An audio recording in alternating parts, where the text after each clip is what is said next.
Pesticides are essential for crop protection, but they must be handled properly to ensure the safety of people, animals, and the environment. This video looks at how pesticides should be transported to, on, and from a farm, according to the National Road Traffic Act.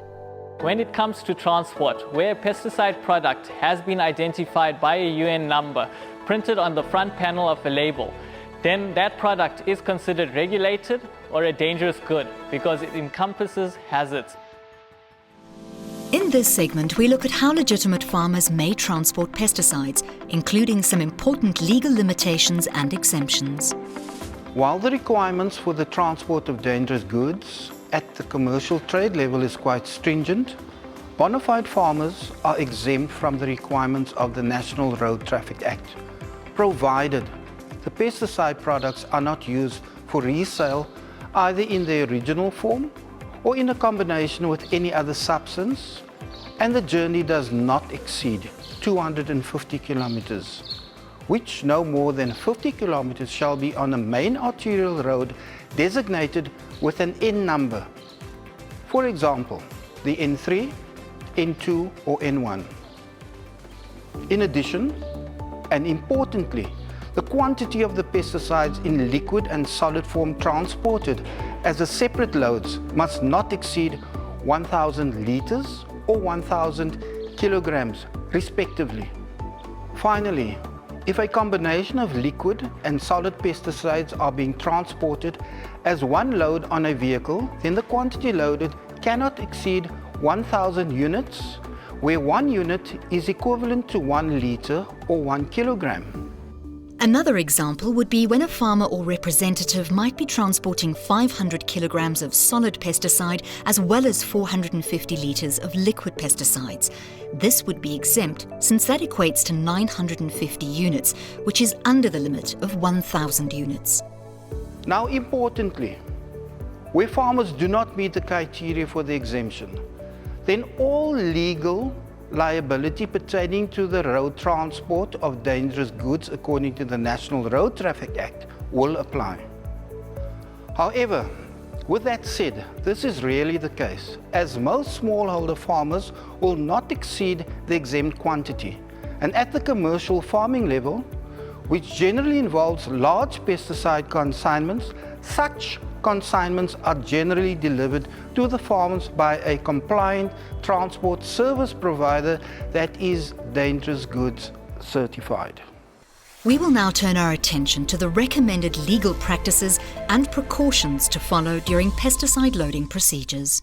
First and foremost, when it comes to loading pesticides onto a farm vehicle, there must be no obstructions where such operations are taking place, and any equipment used for loading purposes, such as forklift trucks, must be in good working order, and the necessary PPE must be worn by employees to ensure that the process is smooth and without any safety risks.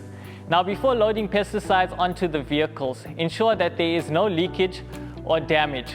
When loading onto the vehicle, ensure that the products are kept upright and neatly arranged in the containment area of the vehicle in such a manner that they do not fall over.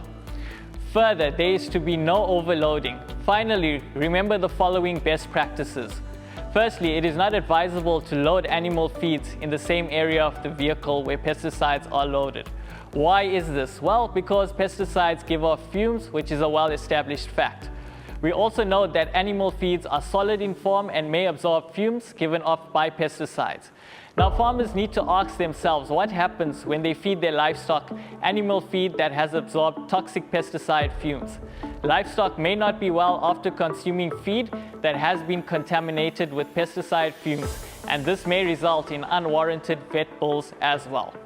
Secondly, in terms of inorganic solid fertilizers, this is no different to animal feeds, and therefore it is not advisable to load inorganic solid fertilizers in the same area where pesticides are loaded, because inorganic solid fertilizers may become contaminated with fumes, which may then lead to application issues due to the integrity of the fertilizer potentially being compromised. Lastly, it is not advisable to load food items and fuels in the same area as pesticides.